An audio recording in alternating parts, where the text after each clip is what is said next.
Hey, you questioned it. It'd be like 11 It's years. like very much a thing, but I was like, they definitely forced me for all these.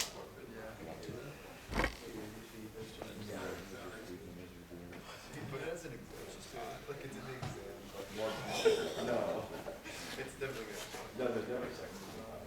Yeah. That's fine. Yeah, I think that's what I'm just looking for. That's a good call. Are you good? Yeah, and nobody's, like, if we had said we already had this guy, he was not about that. Like, really? Because you got all these. Was you just sit out here? I don't see that.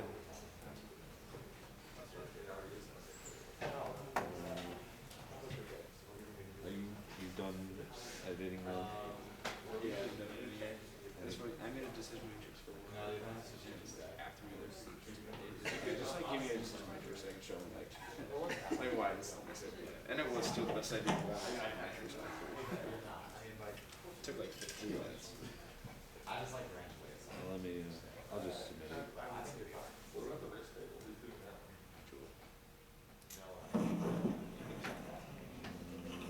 Three, right? There's one of three, right? As long as it's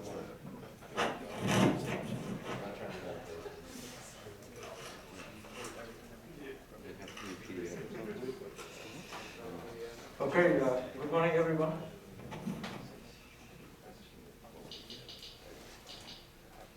All right.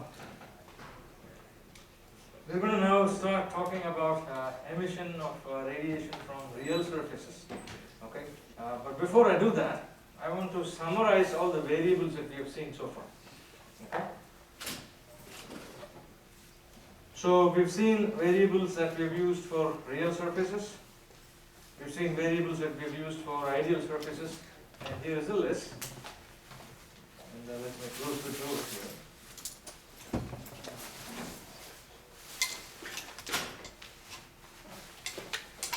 I, lambda comma E,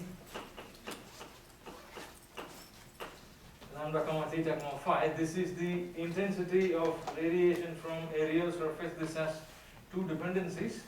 It's a spectral because it depends on wavelength, and it's also directional, it depends on direction. So this is the intensity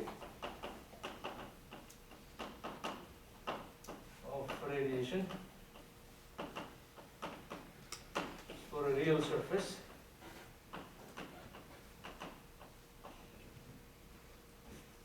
Its counterpart is I lambda comma B, which is a function only of the wavelength and the temperature. So this is I lambda comma B, lambda comma T. This is for an ideal surface.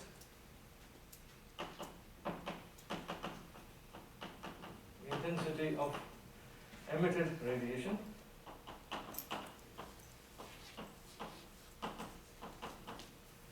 An ideal surface. And the thing is, this is independent of direction, so this is an ideal diffuse surface.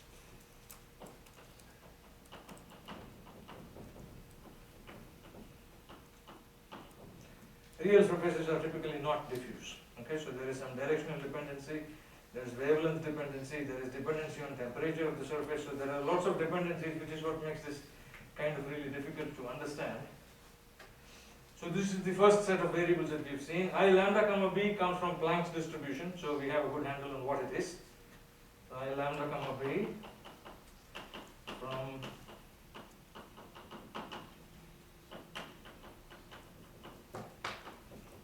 Planck's distribution. So we know this. We would like to know the other one.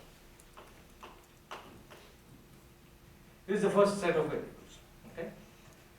Then the second set of variables are the spectral emissive powers or the spectral emissive flux, and these are typically E lambda, function of lambda and T. This is for a real surface. Okay, this is going to be integrated over all the directions. So 0 to 2 pi, 0 to pi by 2.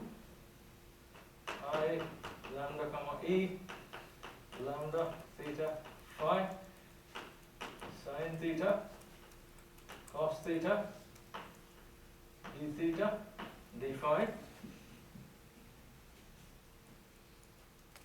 And before I go ahead and talk about that, units for I lambda comma E and lambda comma B, watts per meter square, micrometer, steradians. And likewise the same thing for I lambda B as well.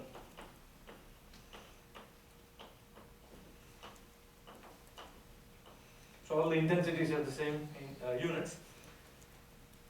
This is spectral emissive flux.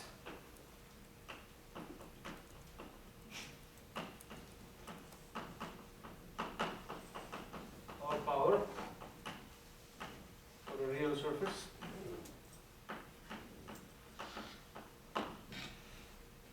Okay, one way to think about this is look at the subscript. If the subscript does not have any directions, then you are integrating over the directions. If the subscript does not have a wavelength, then you are integrating over the wavelength. It will be a function of direction. Okay, so that's some way of thinking about it. The units for E lambda is going to be in watts per meter square, micrometers. Okay. This is for a real surface. Its counterpart is E lambda comma B. Lambda and B, integral 0 to 2 pi, 0 to pi by 2, lambda comma B, sin theta, cos theta, d theta, d phi. This is spectral emissive flux for an ideal surface.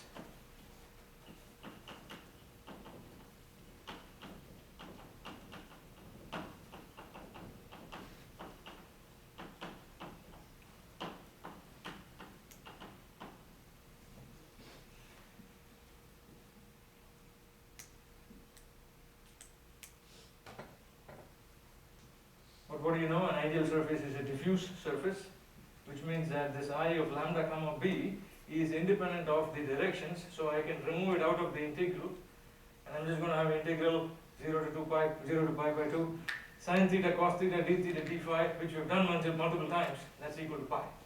Okay, so this is essentially pi times I lambda comma B, lambda comma t.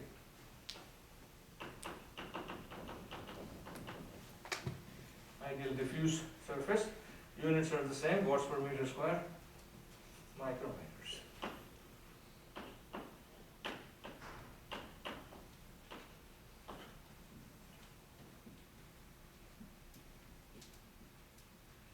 And as I mentioned, in radiation you're going to see lots of definitions, lots of different quantities, so I want to make sure that everything is there in one place. This is a lecture where all the emissive quantities will be in one place. Okay? If you want to refer back to things, you can always go back and take a look at them. Two more things I want to define. One is called as the total intensity, i.e. it's a function of theta and phi, which means that I'm going to integrate the intensity of the real surface over all the wavelengths. So this is going to be integral from 0 to infinity, I lambda comma E d lambda. Units being watts per meter square, steradians, because I'm integrating over micrometers. This is called the total intensity of a real surface. Total emitted intensity, real surface.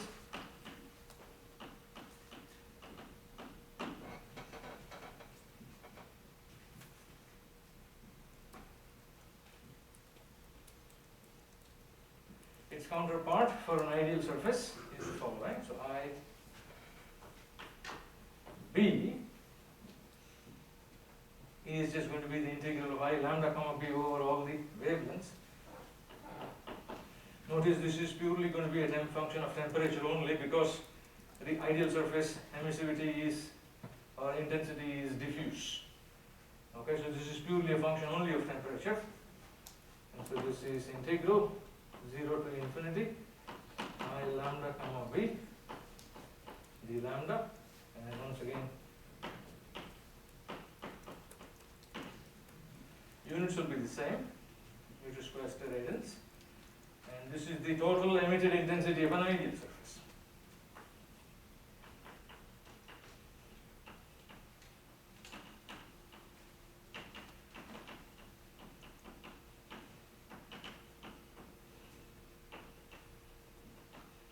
Ideal surface is a diffuse surface. So whenever we say ideal surface, it's always diffuse. Okay, there is no directional dependence. And the last one is the total emissive flux or the total emissive power. Okay, so this is going to be E for a real surface. No subscripts, which means you're integrating over everything. You're integrating over the wavelength, you're integrating over the angles as well. Okay, so this is going to be integral 0 to 2 pi, 0 to pi by 2, 0 to infinity, I lambda comma e, lambda theta phi, d lambda, sin theta, cos theta, d theta, d phi. This is the entire works. I'm just changing the order of integration, that's all. This will be in units of watts per meter square.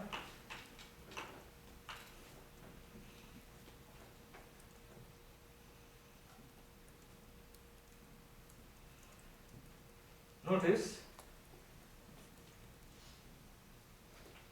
I'm first going to write this quantity. And I'm going to write that quantity in terms of what? I'm going to write it in terms of the total emitted intensity.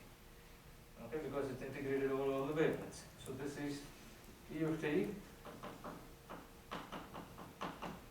is integral 0 to 2 pi, 0 to pi by 2, I of theta comma phi, as you can see, and then sin theta, cos theta, d theta, d phi. That's the same thing. And of course, this is also a function of temperature, IE.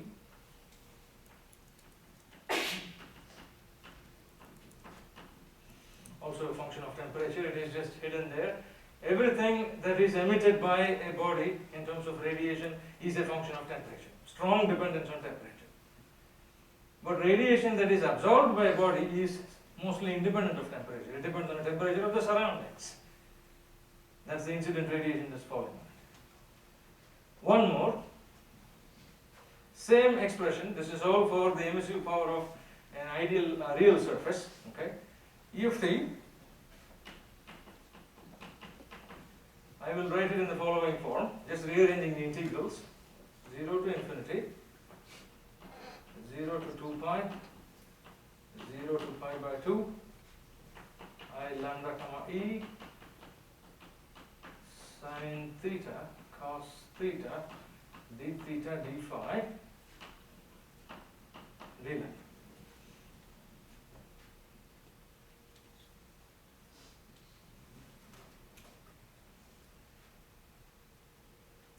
There is absolutely no difference between this expression and the expression that I first wrote. Okay, they are both the same thing.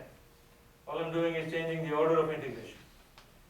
But in doing so, I immediately recognize that the term in the brackets is going to be given by the spectral emissive flux. Okay, so this is nothing but E of t is equal to integral 0 to infinity E of lambda, lambda t, d lambda.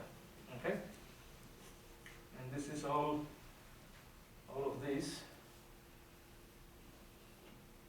is the total emissive power or flux, and for a real surface.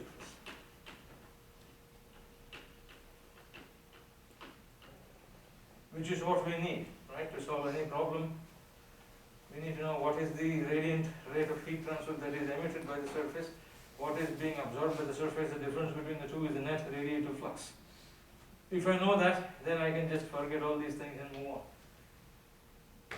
The problem with radiation heat transfer is multifold. One is it's strongly based on physics, which means that explaining things of the nature of Planck distribution has to be done from the point of view of a quantum mechanics course.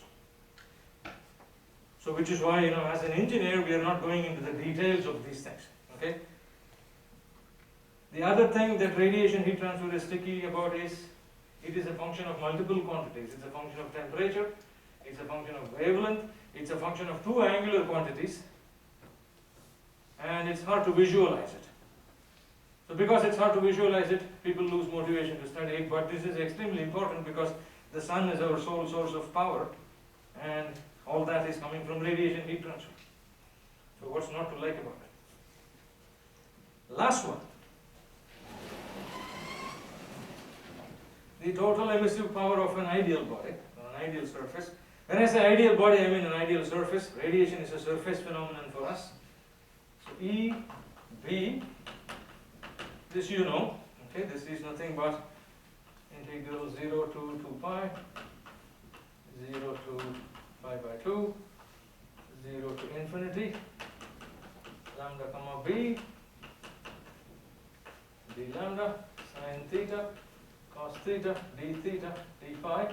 Exactly the same thing as the first expression on the last panel there, except that instead of I lambda comma e, it's I lambda comma b. That's all it is. And likewise,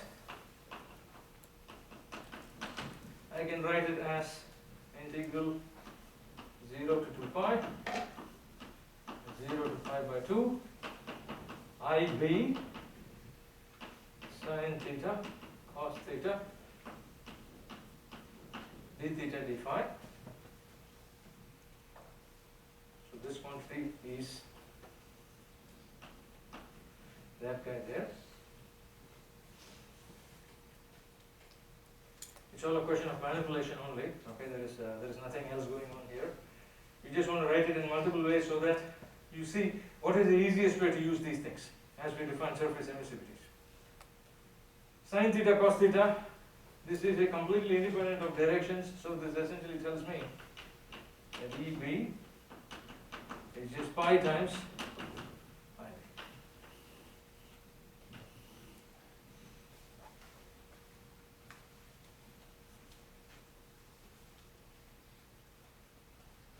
And by the same stretch, I can write EB as integral E lambda comma B. I'll leave it to you to figure it out. But it's not going to be any different from what we did there. So this is integral 0 to infinity lambda comma b lambda t d lambda. Another way of writing it, and all of this ends up giving you the same answer, sigma t to the power 4.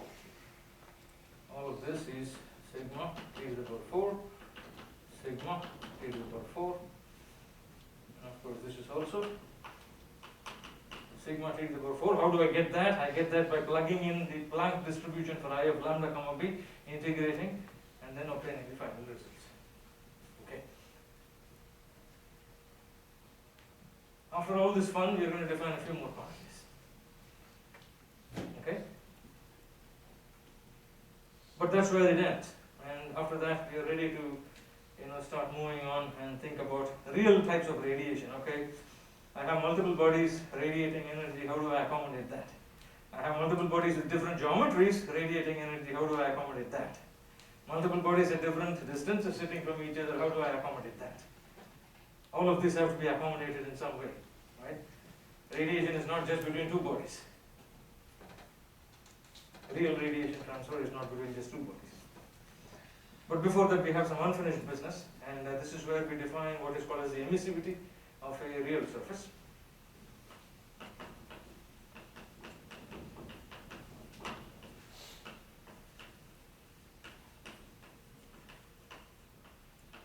This can be characterized experimentally using spectroscopic studies, as I mentioned last class.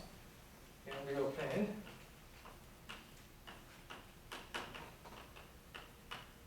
experimentally.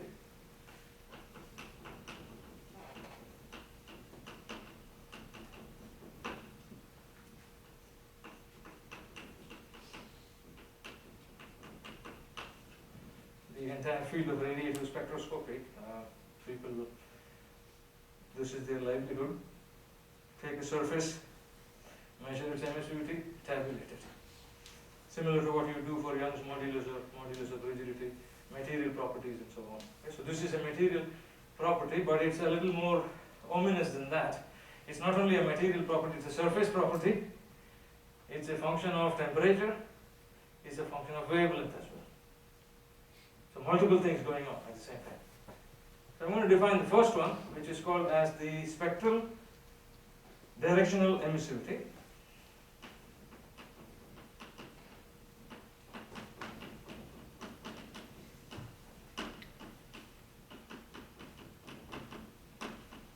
Epsilon, lambda comma theta, lambda theta phi, and temperature. The temperature is important to specify because emissivity is a function of the temperature of the surface that emits the radiation. Absorptivity, that is radiant energy that is coming from outside and falling on me, is only very weakly dependent on my temperature. It's mostly dependent on temperature of the objects that are sending the radiation to me. So it is important to specify the temperature dependence here. Okay? And this is defined quite simply as the following.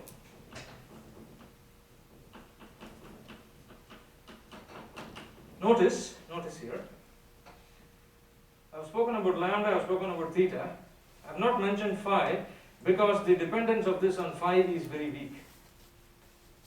And that's once again from experimental characterization, for semiconductor, for non-conductors and conductors and so on. So this is weakly dependent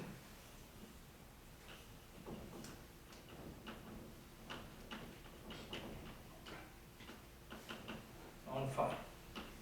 So that's a nice approximation that one can make for most surfaces. This is defined as the ratio of I lambda comma E divided by lambda comma T. This is the first one.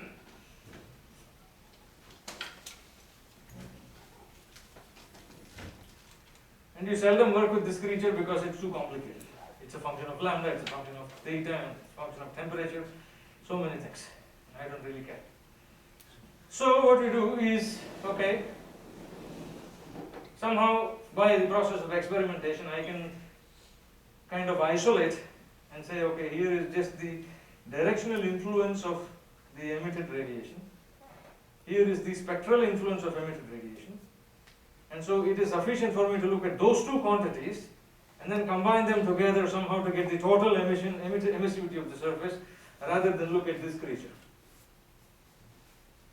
The big idea is that if I know this guy experimentally, I know this guy from Planck's distribution, I can find that. If I can find that, I can find everything. Nothing more to converse about, right? But this is too complicated, so I define spectral emissivity or spectral hemispherical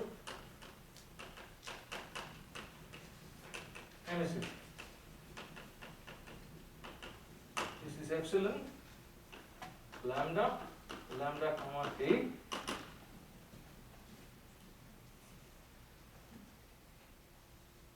Once again,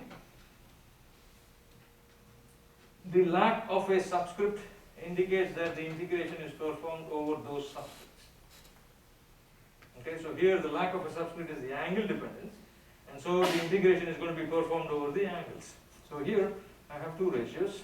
One, integral 0 to 2 pi, 0 to pi by 2, I lambda comma b,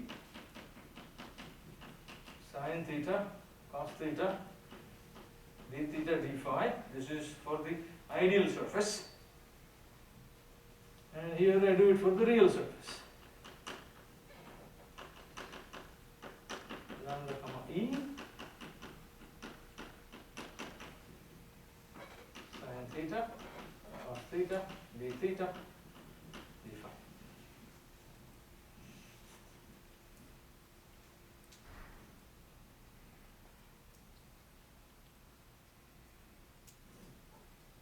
Notice this is not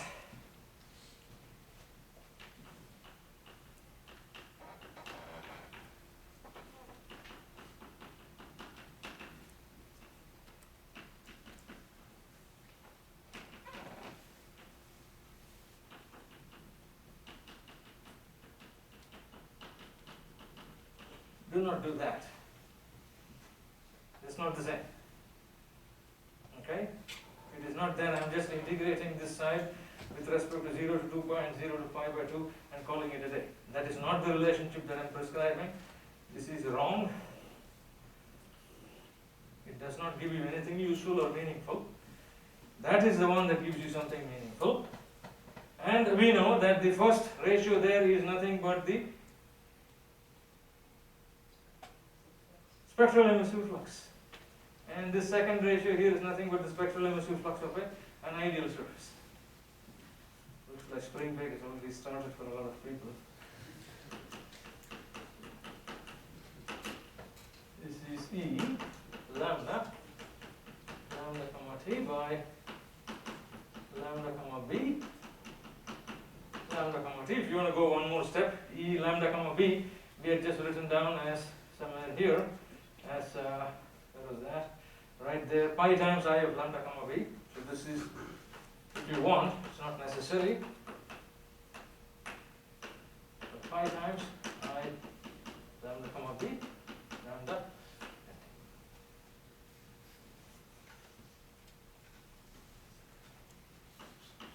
It's hard to keep track of all these things.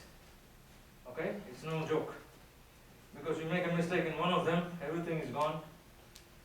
And I'm not going to look askance at such things, because this is fundamentally the way it should be. These equations should be presented this way. Third thing is directional emissivity, or directional total emissivity.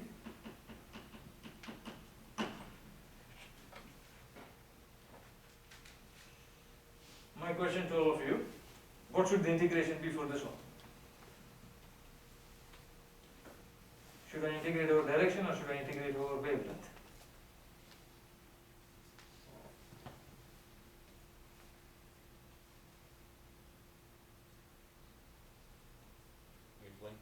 Wavelength, right? Because I've done directional integration here, so the next thing is wavelength. Okay, so epsilon theta, this is theta, phi and t, but obviously the dependence on phi is very weak. This is just the following ratios. Integral 0 to infinity I lambda comma E theta comma phi d lambda 0 to infinity lambda comma B lambda comma T d lambda, or I E by I B. We already defined I E and I B somewhere, I think.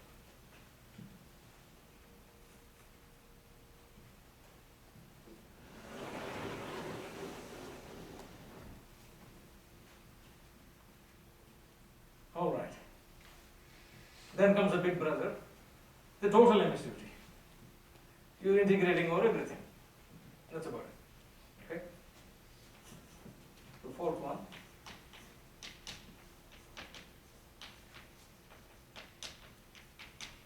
Total emissivity, we know the definition of total emissivity. This is nothing but the fraction of the emissive flux of an ideal surface. And epsilon is just the following quantity. Is E by EB. This is what we want in all problems. This is the creature that is bugging us. This is a fellow that we know, good person, sigma t to the power 4. If I know this somehow by hook or crook using information from epsilon lambda or epsilon theta or both, then I'm good to go. Okay? I'm going to write this integral and then we'll get to a problem. The epsilon t is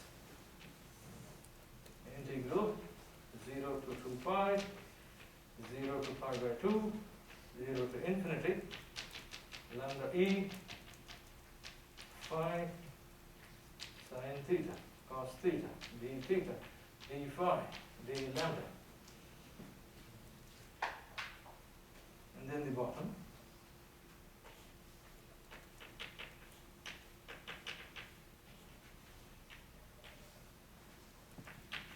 Lambda comma B, sin theta, theta, d theta, d phi, d lambda. People in the back, can you see my writing? It seems to be getting a little smaller.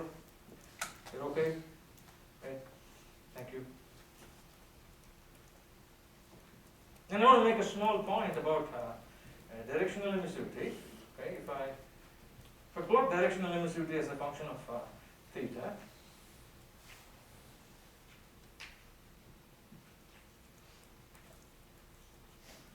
these are all fractions, so they are all dimensionless. Okay, that's something that should be fairly obvious.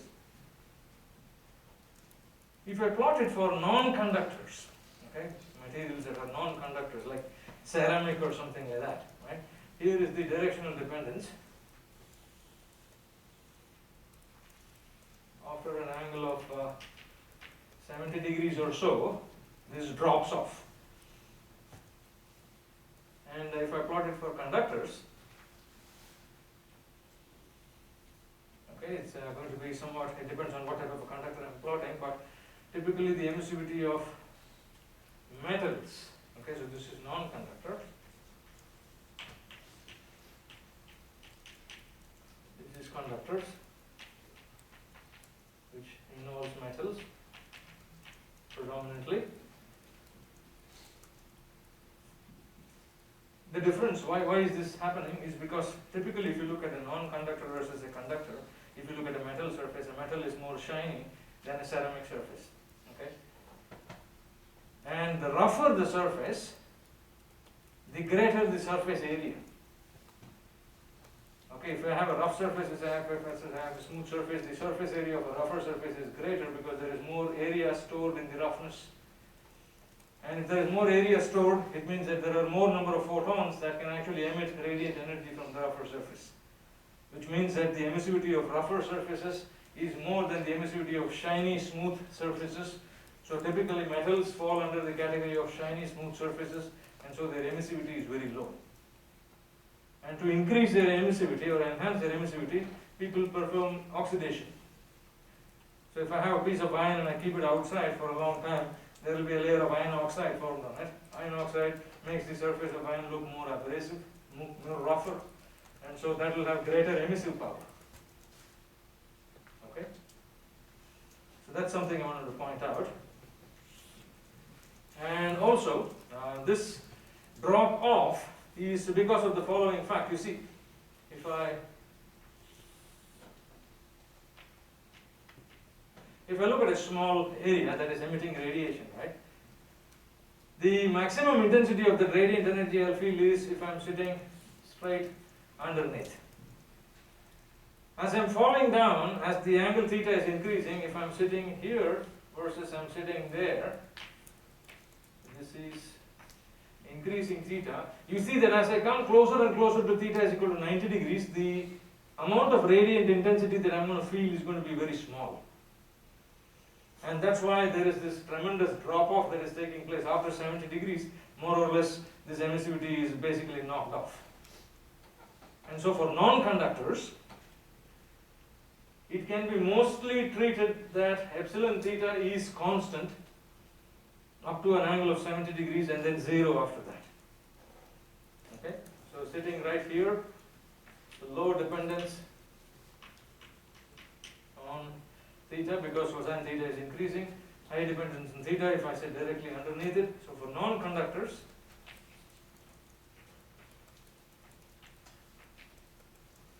epsilon theta as a function of theta is typically the same as epsilon theta at theta is equal to 0, which is called as epsilon n or the normal emissivity. Okay, so this quantity, normal emissivity, because I'm essentially sitting at the location of the area normal and looking at the energy that is being emitted by the surface. Obviously the radiant intensity will be the largest there. Okay, enough of my talk. Let's get around to exercising these equations. Start with the first one.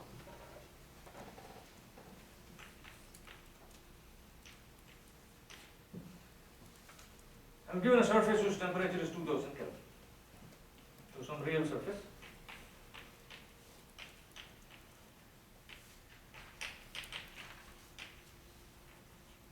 Kelvin. The spectral emissivity is given as a function of wavelength in the following manner. This is lambda micrometers. This is epsilon lambda, function of lambda and temperature. It's given as this discontinuous distribution here. 0, 2, 4, and the values are the following: 0.36 and 0.2.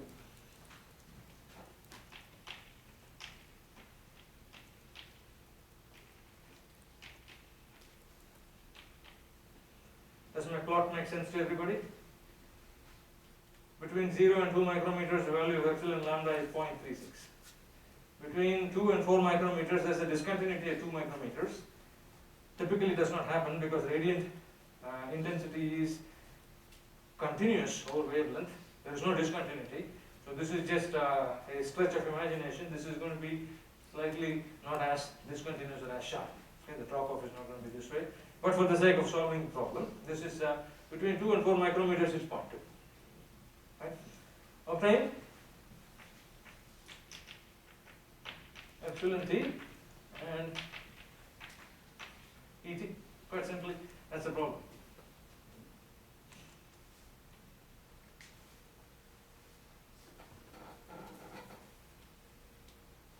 And to do this, I first of all recall the definition of epsilon lambda. Okay? The solution. Epsilon lambda is defined as the following. It is integral over all the angles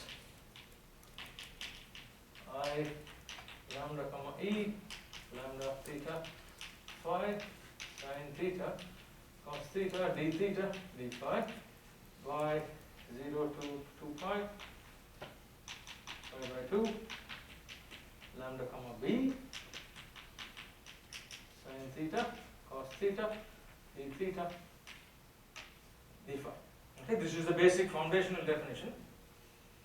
You have this in your notes if you have been taking it down. We further know that integral of these quantities from 0 to 2.0 to pi by 2 is nothing but the spectral emissive flux. So I could also write this as E lambda by E lambda comma b.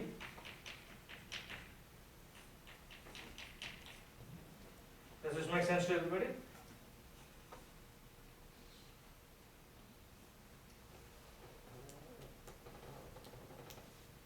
So that E of lambda is epsilon lambda times E of lambda comma b. Let's cross multiply.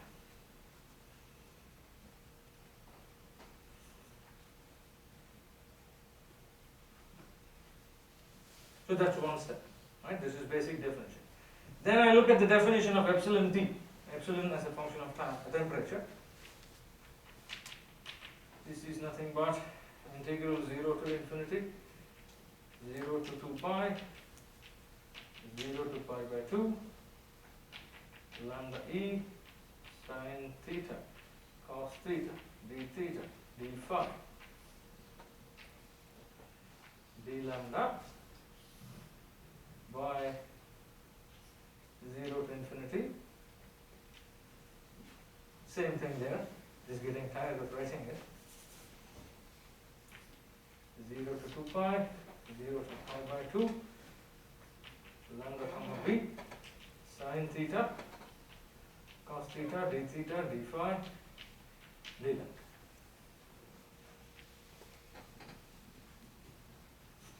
I've just repeated what I wrote on the panel on the extreme left.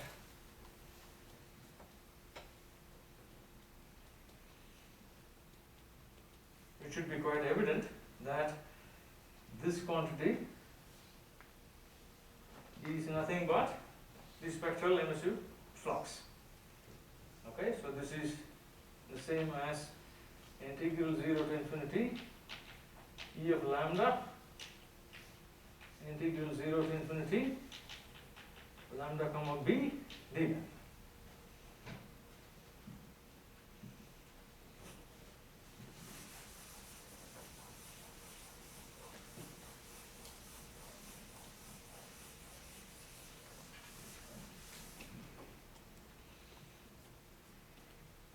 And so what I'm going to do is, instead of E lambda, I'm going to substitute this creature here.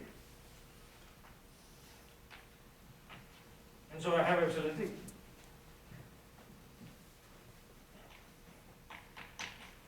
Is now integral 0 to infinity epsilon lambda E lambda comma b d lambda by integral 0 to infinity d lambda. And I'm pretty sure you know this, but please do not cancel off the quantity inside the integral here with the quantity inside the integral there. I've seen people do that. Please don't do that. Okay? Believe it or not, I've seen people do that. Please do not cancel off these. In certain situations you can actually. And we'll look at that when we look at Kirchhoff's laws, which is for a diffuse gray surface. You can actually cancel off things within the integrals because they're going to be independent of certain things. But here comes our nice trick. 0 to infinity, who cares? Because my range is from 0 to 4. So I'm just going to go from 0 to 2, 2 to 4, and the rest can go to hell. So this is essentially 0 to 2. Between 0 and 2, epsilon lambda is a constant. I'm going to call it as epsilon lambda 1. Okay? So this is epsilon lambda 1, epsilon lambda 2. Okay? So this is just the following.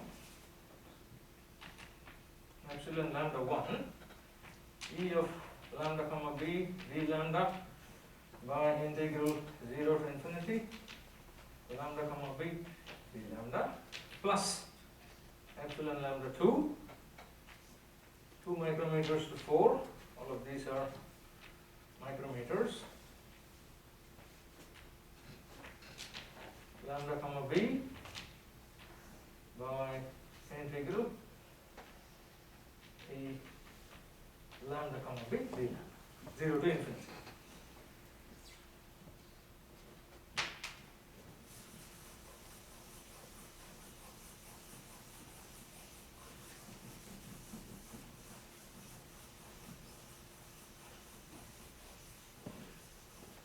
Now I want your help.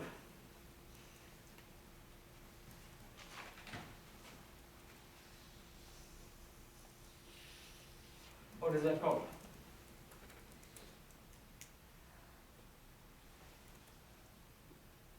Anybody recall from the last class? It's a fraction, the band emission fraction. That's from 0 to 2. F of 0 to 2. This is from F from 2 to 4. So I have epsilon of t is epsilon lambda 1 f0 to 2 lambda 2 f2 to 4.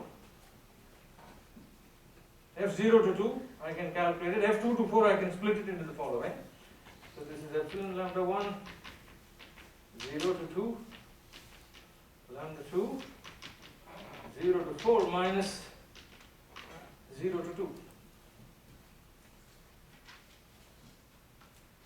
Two fractions from 0 to 2 micrometers, I can collect them all together. So epsilon t, function of temperature, is epsilon lambda 1, lambda 2, f from 0 to 2 plus lambda 2, 0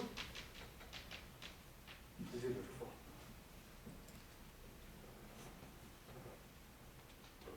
Does this make sense to everybody?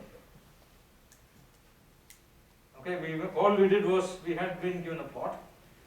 We recall the definition of spectral emissivity. I recall the definition of total emissivity. From spectral emissivity, somehow I need to link it to the total emissivity because that's the information I'm given. Once I'm given that information, all I'm doing is playing around with the limits of the integrals and recognizing that these are actually your band fractions from the previous lecture. Once I have these values, I'm just going to show F0 to 2 how to calculate it.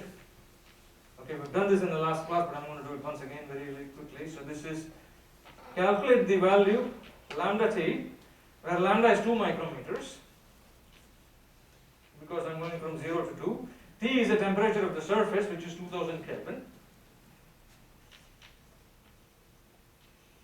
You're going to get 4000 micrometer Kelvin.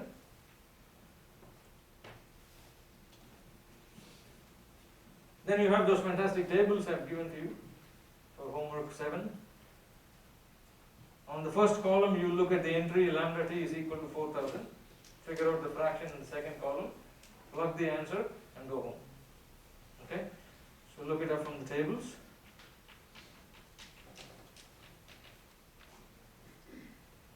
Here are the answers.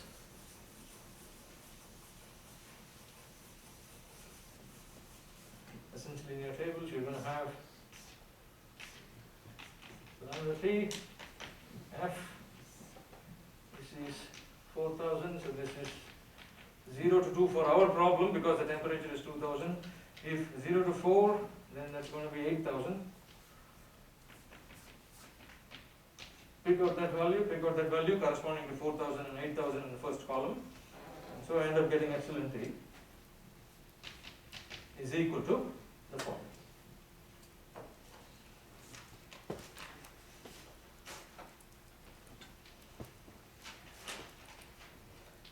So this is epsilon 1 minus epsilon 2 was 0.36 minus 0.2. F from 0 to 2 was 0.48077 plus 0.36 times F from 0 to 4, which was 0.85629. Your emissivity has to be less than 1. If it is greater than 1, then you are going to win the Nobel Prize.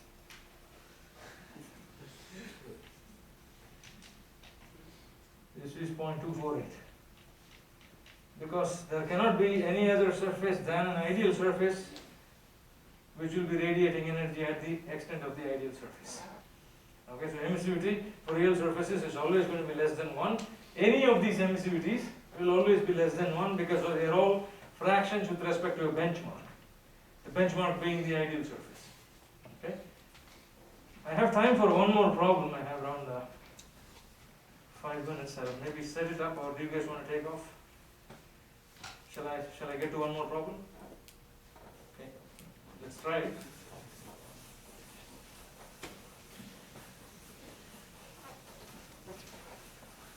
And I've got to calculate one last thing here. I'll calculate E is now epsilon times EB. I'll probably call it a day after this. E is 0.248. This is essentially epsilon T sigma T to the power 4, which is the Stefan-Boltzmann law, because I'm looking at the ideal surface emissive power. So times 5.67 10 to the power minus 8 times 2000 to the power 4. Maybe I'll introduce you to some terms before we leave. And then, so E of T eventually gets me the following. 225